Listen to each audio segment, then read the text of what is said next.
Friends, आप देखेंगे कि ये यहाँ पे विविड 2022 का डिस्प्ले ऐसा कुछ दिखता है जिसपे ऑलरेडी ओपन मॉडल ऐसे दिखते हैं। ये आपका फैमिलीज का टैब दिखता है। यहाँ पे आप देखोगे तो models open, new, families open और न्यू। और ये आपका जो रहता है ये बीम 360 का पार्ट है जो ऑलरेडी सर्वर पे काम होता है। तो आज हम ओपन करेंगे न्यू मॉडल में, हम न्यू पे जाके विविड फाइल क्रिएट करेंगे।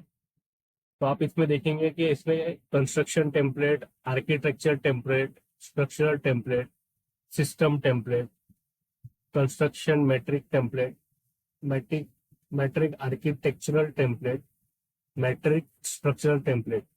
तो हम इसमें ओपन करेंगे कि imperial system template.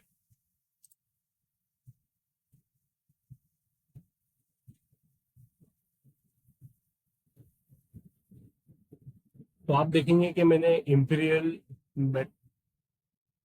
Matric template open किया है, जिसके अंदर आप देखोगे तो यहाँ पे प्रोजेक्ट ब्राउजर करके आता है जिसमें इलेक्ट्रिकल, मैकेनिकल और प्लम्बिंग लाइक एमईपी की सर्विस का ऑलरेडी एक टेम्पलेट क्रिएटेड है। जैसे हमने देखा कि इंपीरियल में आर्किटेक्चरल, स्ट्रक्चरल, मैट्रिक में आर्किटेक्चरल स्ट्रक्चरल था, तो वैसे ही ये टेम्पलेट हमने इसमें यूज किया है। तो एक बार मैं आपको वापस से ओपन करके दिखाता हूँ, न्यू फाइल ओपन करता हूँ।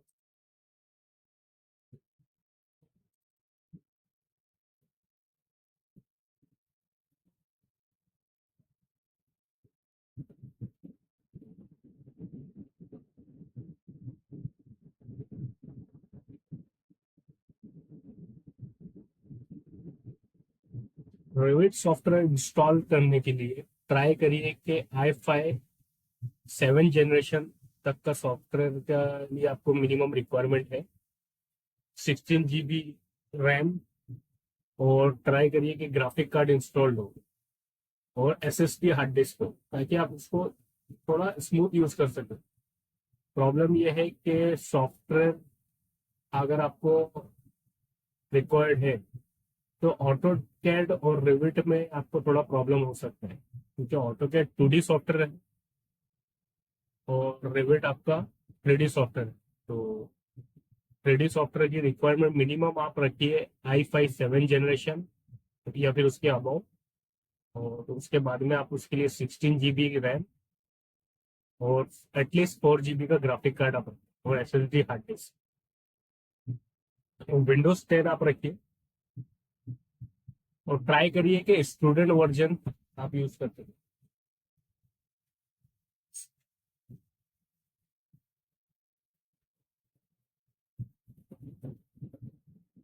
आप देखिए टैब ओपन हो रहा है।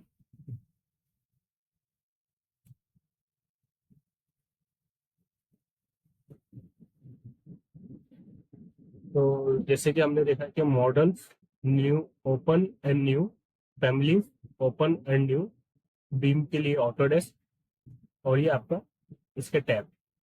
तो अगर आप देखोगे तो new, create a rivet model file, new पे क्लिक करता हूँ मैं। ये construction template, architecture, structure, system. तो सिस्टम फाइल हमने लिया था एमईपी के लिए, इसको मैं ओके करता हूँ। ठीक है। तो यहाँ पे आप देखेंगे ये फ्लोर प्लान्स दिए हुए हैं, लाइटिंग के दो, सीलिंग प्लान, पावर, 3D। ये बाय डिफॉल्ट टेम्पलेट रहता है, इसमें एचवीएसी का आपको दिया हो। अगर आप इसमें देखेंगे फ्लोर प्लान में, लाइटिंग में, तो आपको ऐसे डिस्प्ले दिखेगा। ठीक है। अगर आप इसका एलिवेशन देखेंगे बिल्डिंग का, तो ईस्ट मैकेनिकल, इसमें आपके जो लेवल्स क्रिएटेड है ये दिखेंगे। तो बेसिकली अगर आप बेस आपका जो, अगर आप स्टार्ट कर रहे हैं, आप एटलीस्ट यूएन कमांड दिए। और आप इसका जो देखेंगे यूनिट में अगर आप देखेंगे तो इंचेस, फीट, आप इसको चेंज करिए। अगर आप यहाँ देखेंगे तो फीट एंड फ्रैक्शनल इंचेस, तो आप इसको मिलीमीटर्स में कर लिए, यूनिट सिंबल में एमएम रख लिए, ओके कर दिए इसको। ठीक है। तो आप यहाँ देखेंगे ऑटोमेटिकली चेंज, बिकॉज हम डायमेंशनिंग और एमईपी में बेसिकली जो है यूनिट एमएम में ही रखते हैं। तो उसके लिए आप देखिए ये एमएम में चेंज हो गया। तो अगर आपको मैं यहाँ पे बेसिक इंट्रोडक्शन दूँ रिविट का, तो यहाँ पे आप देखेंगे सेम एज ऑटोकैड। ऑटोकैड में आपको 2D में दिखता है, आपको लाइन से क्रिएट करना पड़ता है, वॉल बनाना पड़ती है। यहाँ पे आपको कुछ ऐसा नहीं है, यहाँ पे बाय डिफॉल्ट आपको दिया रहता है, आप फैमिलीज क्रिएट कर सकते हैं। और विजुअलाइजेशन देख रहे हैं आप, जैसे कि टाइप ऑफ वॉल्स के क्या दिख रहा है, अलग अलग टाइप के वॉल्स, डोर, विंडोज। तो ये जो आप देख रहे हैं कि ये एक इसका बेसिक आर्किटेक्चर में आप देखोगे तो आर्किटेक्चर में आप इसमें क्या क्या क्रिएट कर सकते हो, ceiling, floor, railing, ramp, stair, model text line, tag room, sharp face, sharp, ठीक है, लेवल, लेवल जो यहाँ पे दिख रहा है ऑलरेडी, ग्रिड्स। उसके बाद में आप स्ट्रक्चर में भी सेम स्ट्रक्चर के यूज होने वाली जो चीजें हैं, जो स्ट्रक्चर के रिलेटेड है, वो सब आपको यहाँ मिलेगा। स्टील में जो है उसके रिलेटेड जो है, प्रीकास्ट सिस्टम में आपको एमईपी मिलेगा। यहाँ पे आप देखेंगे एचयूएसी, फैब्रिकेशन, प्लम्बिंग, पाइपिंग, इलेक्ट्रिकल। तो ये आपको यहाँ पे एमईपी का टैब मिलेगा। इंसर्ट में आप देखिए कि क्यों यूज होता है इंसर्ट, लिंक रिवीट करने के लिए, link IFC file, link CAD file, जो भी है इसके अंदर एनोटेड, ये हम धीरे धीरे इसमें आएंगे। एनालाइज, ये आपका टोपोग्राफी के लिए, आपका एक्सटर्नल पार्ट के लिए, साइट कंपोनेंट्स जो भी लग रहा है।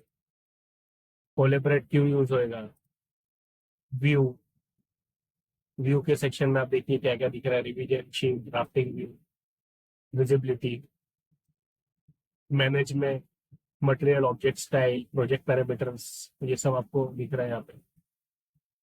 ये एडिंग्स हो गया, डायरूट, ये एडिशनल प्लगइन्स है पायरेविट जो हमारे रिक्वायरमेंट के लिए होती है। ये मॉडिफाई पार्ट, जो मॉडिफाई पार्ट हमने first part AutoCAD basic tutorial में देखा, सेम वैसे ही है। आप इसमें कमांड देखिए, align, move, copy, offset, mirror, rotate, trim extend, trim extend single element, array command, split element, split with gap, scan, delete, pin, unpin, ठीक है, copy, cut, join, match type properties, properties. तो अगर आप देखेंगे तो ये basic introduction modify और इसका ये जो है आप टैब का देखेंगे। अगर आप सीलिंग प्लान में जाते हैं इलेक्ट्रिकल पे, तो अगर आपको कोई कमांड यूज करना है तो अभी आप देखेंगे इसमें कि ये आपका सीलिंग प्लान है। अभी ये प्रोजेक्ट का मैंने एक टेम्पलेट ओपन किया है, बट बहुत से लोगों को क्या है कि जो ऑटोकैड से रिविट पे काम करते हैं, प्रैक्टिस करते हैं, बट अगर आप उसमें देखोगे कि आपको एक प्रोजेक्ट सेटअप करना है, एक आपको फाइल क्रिएट करना है, सेटअप करना है सिंक फाइल, तो आपको कैसे करना है वो आपको देखना पड़ेगा। जो फाइल सब यूज कर सके, जिसको हम सेंट्रलाइज फाइल बोलते हैं, फर्स्ट आपको वो क्रिएट करना सीखना है कि सेंट्रलाइज फाइल होता क्या है। तो अगर आपने एक प्लान ओपन किया है, अगर मैं इसको एक इलेक्ट्रिकल फाइल के उस पर सेव करता हूँ, तो अगर आप देखो यहाँ पे कंट्रोल एस का ऑप्शन आ रहा है सेव। अगर मैं इसको प्रोजेक्ट वन करके,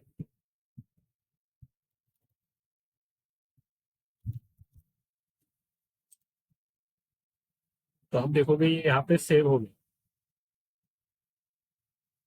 ठीक है। बट आप ये कोलेबरेट पे जाओगे, तो कोलेबरेट में आप देखोगे कि ना एक्टिव वर्क वर्कसेट है, ना सिंक है।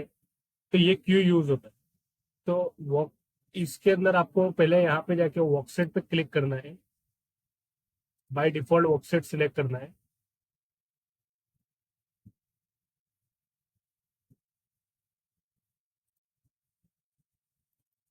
ये देखिए, अभी आप देखिएगा तो कोलेबरेट इन क्लाउड, वर्कसेट, रिलिंकिश ऑप्शन आ गया। अब आप इसको सेव करेंगे तो आपको ये टैब दिखेगा, this is the first time that the project has been saved since work sharing was enabled. This project will therefore become the central model. Do you want to save this project as the central model? तो आप इसको central model create कर सकते हैं, yes.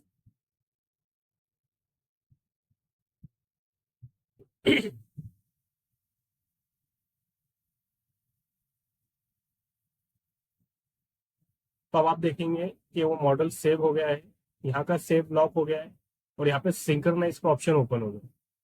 तो synchronise का option क्यों use होता है? तो अगर आप देखेंगे ऑटोकेड की फाइल, अगर एक फाइल को मल्टीपल यूजर्स यूज करते हैं तो वो अलाउ नहीं है उसमें, वो वहाँ पे रीड ओनली का टैग देता है।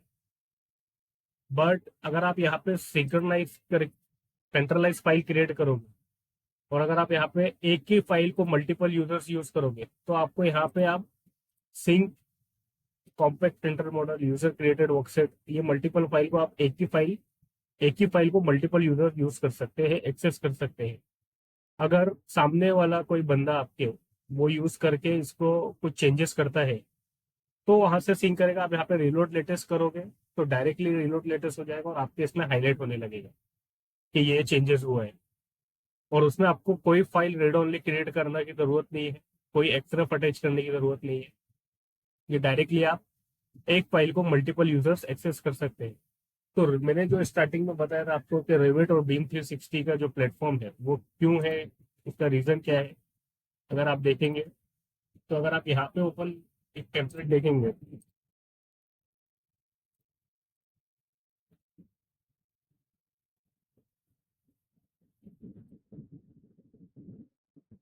अगर आप देखेंगे क्लाउड मॉडल, तो यहाँ पे आप देखेंगे तो यहाँ पे मल्टीपल यूजर यूज कर सकते हैं उसको। तो ये पार्ट में इसमें ऐसा है कि इसमें एक फाइल एक सर्वर से मल्टीपल यूजर्स एक्सेस कर सकते हैं। वहीं बीम 360 का सर्वर क्रिएट किया गया है जिसमें ऑल ओवर वर्ल्ड में एक फाइल क्रिएट करके उसको कोई भी स्टेट, कोई भी सिटी, कोई भी कंट्री का यूजर्स यूज कर सकता है। उसको कहते हैं बीम 360। तो वो आप यहाँ पे कोलेबरेट इन क्लाउड में देखेंगे। तो ये बेसिक इंट्रोडक्शन है, और कभी भी कोई भी फाइल आप रिविट का ओपन करेंगे, काम करेंगे, वर्किंग करेंगे, उसको सिंक करेंगे बट करने से पहले, तो आपको रिलिंक्विश करना जरूरी है।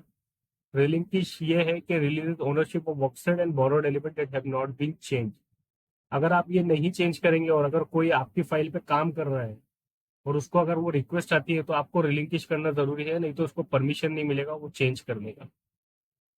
तो ये बेसिक इंट्रोडक्शन है रिविट का, जिसके अंदर मैंने आपको अभी भी बताया कि एक सेंट्रलाइज फाइल कैसे क्रिएट करते हैं। मैं अभी आपको एक बार वापस से बताता हूँ कि सेंट्रलाइज फाइल हम कैसे क्रिएट करेंगे।